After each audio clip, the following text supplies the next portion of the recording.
Bag number 13 सामंती बंधनों में बंधी एक नारी की व्यथा कथा है। निरुपमा का पति भारत पाक युद्ध में वीरगति को प्राप्त होता है। वह युवा है, परंतु ससुराल का सामंती वातावरण उसे आजन्म विधवा का कठिन जीवन जीने को विवश करता है। एक दिन उसका ससुर उसे गांव के अस्पताल के डॉक्टर से बात करते देख लेता है। इस पर वह उसको जानवरों की तरह मारता है। निरुपमा डॉक्टर से विनय करती है कि इस नरक से निकाल ले, परंतु डॉक्टर की अपनी पारिवारिक समस्याएं हैं और दूसरी ओर ठाकुर की दुश्मनी से नौकरी जाने का भय, इसलिए वह उसकी मदद नहीं कर पाता। निरुपमा उसे कायर समझती है। बरसों बाद वह डॉक्टर विपिन के अस्पताल में उसकी मरीज बनकर आती है, लेकिन अब वह उसे पहचानने से इनकार कर देती है। वह तड़पता है, पर अब वह केवल बेड नंबर 13 की मरीज है। सेनेटोरियम का नीरस जड़ वातावरण और डॉक्टर विपिन चंद्र नागर और शुक्ला आपस में बातें करते हुए कहते हैं, हम डॉक्टरों की भी क्या जिंदगी है। दिन भर रोगियों की कराह पीड़ा आंसू देखते देखते हम सब पत्थर की तरह हो गए हैं। एक मशीन की तरह रोगियों की जांच परख करते और नर्सों को आदेश देते देते हम स्वयं भी मशीन बन गए हैं। जैसे यहाँ मरीजों की पहचान उनके बेड नंबर से है, नाम से नहीं, उन्हीं अंकों की तरह हम भी भावहीन हो गए हैं। सारा माहौल ही भावना शून्य है। डॉक्टरों का निश्चय, हम तीनों डॉक्टरों ने यह निश्चय किया था कि शाम को ड्यूटी के बाद हम मरीजों और दवाइयों की बात नहीं करेंगे और न ही कभी राजनीति पर बहस करेंगे। आपस में मिलकर पारिवारिक वातावरण में रहते, खाना बनवाते खाते। नागर खाने पीने का शौकीन था, अक्सर चौके में जाकर कुछ नए ढंग से सब्जी वगैरह बनवा देता। हम सब उसके अनुभव की तारीफ करते। शाम को रोज हम चाय के समय गपशप करते, किसी नए विषय, साहित्य, कला, दर्शन आदि पर चर्चा करते। एक दिन नागर ने सुझाव रखा कि हम अपनी अपनी आपबीती सुनाएं। शुक्ला और नागर ने कहा, हमारी तो कोई आपबीती है ही नहीं। बुजुर्गों की पैनी नजर से कुछ कर ही नहीं पाए। विपिन चंद्र ने अपनी कहानी सुनाई। डॉक्टर विपिन चंद्र की आपबीती, आज से लगभग 5-6 वर्ष पहले मैं इस अस्पताल में सरकारी डॉक्टर की हैसियत से नियुक्त होकर आया था। तब अस्पताल में न तो पूरी दवाइयां थीं और न ही इलाज का कोई अन्य साधन, आधा गांव खंडहर की तरह था। लोग झाड़ फूंक और तंत्र मंत्र पर ज्यादा विश्वास करते थे। उस गांव में पुराना एक शिवालय मंदिर था।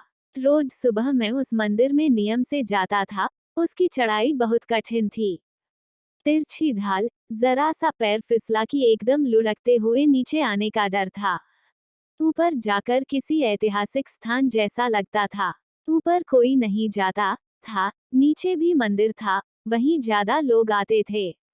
एक दिन मैं ऊपर चढ़ रहा था कि घंटा बजने की आवाज सुनाई दी। मैंने हैरान होकर देखा, नंदी की मूर्ति के पास एक खूबसूरत स्त्री खड़ी थी।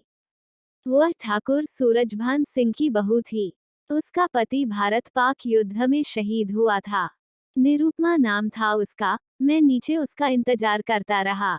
मुझे देखकर वह जरा ठिठकी और फिर चुपचाप चली गई। अब मैं रोज ऊपर मूर्ति के पास बैठकर उसकी प्रतीक्षा करता।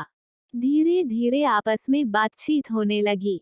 एक दिन मैंने उससे पूछा, सुना है ठाकुर साहब तो बहुत संकीर्ण विचारों के हैं, फिर आप अकेली रोज यहाँ क्यों आती हैं?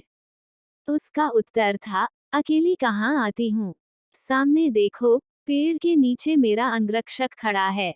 तुम भी सावधान रहो, उसने कहीं हमें बातें करते देख लिया तो अनर्थ हो जाएगा।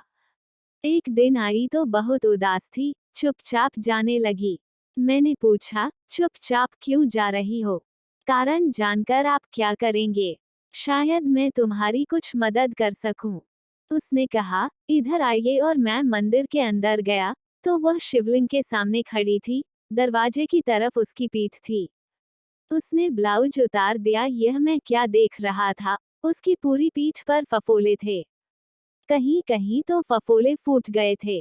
अंदर का लाल मांस दिखाई पड़ रहा था। यह सब कैसे हुआ? तुम्हारी पीठ कैसे जल गई? मैंने कहा था, मेरे अंगरक्षक से सावधान रहें। उसने हमें बात करते देख लिया है। यह उसी का नतीजा है। आप जल्दी से यहाँ से अपना तबादला करा लें। यहाँ रहना ठीक नहीं है। 3 महीने के अंदर मैंने वहाँ से अपना तबादला करा लिया। उससे पहले उसने मेरे पास एक छोटा सा पुर्जा भेजा था, किसी तरह इस नरक से मेरा उद्धार करें। वह मेरे साथ आने को तैयार थी। विपिन का उसे छोड़कर आना उसकी विवशता थी, डॉक्टर। विपिन उसे छोड़कर आ गए। वह डॉक्टर नागर से कहता है, मैं ठाकुर से डर गया। उस समय के स्वास्थ्य मंत्री से उसकी अच्छी दोस्ती थी। नौकरी जाने का डर था। मेरे घर में मेरी बूढ़ी माँ है। 2 कुंवारी बहनें थी उस समय। अब तो एक की शादी हो गई है। मैं बहुत विवश था, काया नहीं था, उसके साथ अन्याय हुआ है। मुझे अभी तक अपना अंतर्मन कहता है, मैंने ठीक नहीं किया। इसका प्रतिकार मैं भुगत भी रहा हूँ। बेड नंबर 13 की मरीज निरुपमा ही है। उसे तपेदिक है। अब उसने मुझे पहचानने से इनकार कर दिया है। किसी विपिन चंद्र को मैं नहीं जानती। अब वह मेरे लिए सिर्फ बेड नंबर 13 है। For more update, please like, share and subscribe to my channel. Thank you.